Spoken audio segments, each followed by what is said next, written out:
Scan price list para sa mga nag-aabang or mga hindi pa maalam kung magkano nga ba yung presyohan natin ngayon 2026 para sa ating scan. Ayan. So meron tayo ipapakita dito. Tapos meron na rin mga sample para meron kayong mga idea kung ano yung presyo sa mga ganitong customer na magpapa-scan.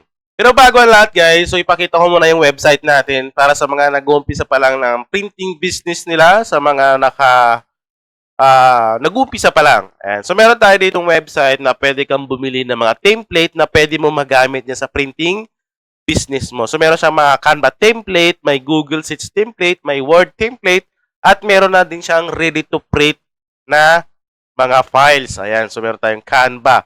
So gagawin nyo dyan, click nyo lang yung search dyan kung meron kayong specific na hinahanap. Click nyo lang dyan para meron kayong, para lumabas yung hinahanap nyo na template. So meron tayo dito ng mga importanteng template na gawin din yung gamitin sa yung printing business. Ayan, so meron tayong loading, meron din tayong pang rush ID, meron pang tarpaulin, meron din tayong mga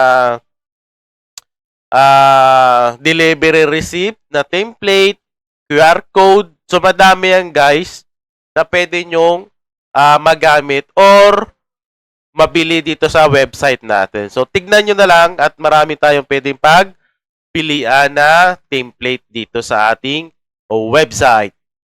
Scan price list 2026. Para lang to sa mga gusto magkaroon ng idea guys. Yung mga hindi pa maalam kung magkano nila ipipresyo yung scan natin. Yan. So option na lang din naman to para meron kayong idea. Yan. Scan price list para sa wall document scan. Ayan. So meron tayong short size, A4 size, long size. Ayan. Colored or black and white. So, option na lang to. Kunyari, ito ay pina-scan sa atin yung buong pinaka-document niya. Yan. So, may colored. So, pwede mo siyang singili ng 20 pesos. Ayan. 20 or 15. So, depende yan guys kung magkano. Okay? So, short size, A4 size, long size. Ayan. So, meron din tayo ditong partial lang din na may colored. So, 20 pesos, 15 pesos, pero kung black lang, 10 pesos. So, depende sa inyo yan, guys. Okay?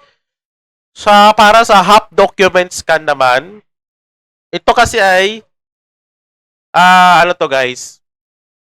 Isi-save kasi to, di ba? Ayan. Pag in-scan mo yan, colored na yan. So, pwedeng i-save yan sa USB or pwede i-send sa Gmail nila. So, depende. Okay? Meron pa nga dyan eh. I-scan na, tapos ipapaprint nila. Okay? So, pero itong price list natin ay scan lang.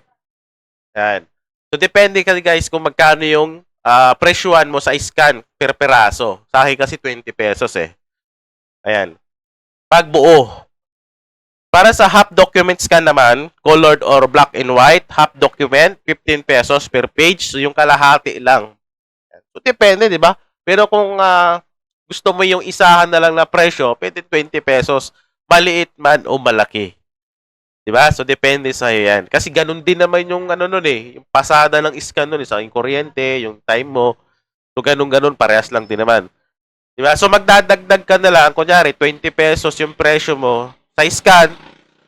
Isisave nila sa USB. So, okay na yon 20 pesos. Pero kung isisend pa sa Gmail, so magdagdag ka na lang ng 5 pesos or 10 pesos. Diba? Para dun sa ating pag-send sa email nila or sa Gmail nila. Ayan. Para sa ID scan naman, colored or black and white, half document, 10 pesos per page. So, depende pa rin sa inyo guys kung 10 pesos or isang default price na. Kung baga 20 pesos na lang lahat. Wall, half, or half document para sa ID. Diba? At meron din naman sa picture ID scan. Kasi meron ganyan eh. Lalo yung mga senior, nagpapa-scan ng mga na-print na nila na ID picture. Ayan. Colored or black and white. Half document. 10 pesos per page. So, ayan. So, optional pa din naman yan. Kung 10 yung gusto mong isingil, additional 5 pesos para isend sa Gmail nila. Or default na lang talaga na 20 pesos. Tapos additional na 5 pesos or 10 pesos pag isi-send sa Gmail or sa Messenger nila. So parang ganon. 'Di ba? So option na lang din para sa ating mga nagtatanong kung magkano yung pag-scan ng price list or scan price list natin ngayong 2026. So option na lang nito, guys. Okay, para mayroon kayong idea. So, 20 pesos. Yan, pinaka-default na lang. 20 pesos na lang, malaki man o maliit. Basta kasya dun sa printer na pang-scan ng document. Kung ano may yung gamit mo. Diba? So, additional na 5 pesos or 10 pesos para i-send doon sa Gmail nila. Pero kung save lang sa USB, okay na yung 10 pesos. Diba? So, ganun lang din naman yun. No, sa nasa sa inyo pa din kung magkano yung isisingil nyo.